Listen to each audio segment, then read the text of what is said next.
Hey guys, in this video I'll show you how the text mark works in Tableau.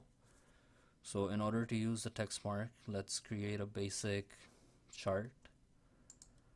Let's drag in product ID onto rows, and let's drag in a different dimension. Let's bring in state, and then let's bring in sales. So the sales, you can drop it right on top of the chart, or you can drop it right here onto the text. It's the same thing. So once you drag and drop, let's change the sorting, and then from here a few options that you have if you click on the text mark is you can change the formatting of these values.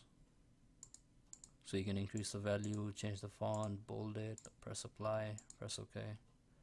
And you can also change the alignment. So you can change the direction, wrap, horizontal, vertical, and so on.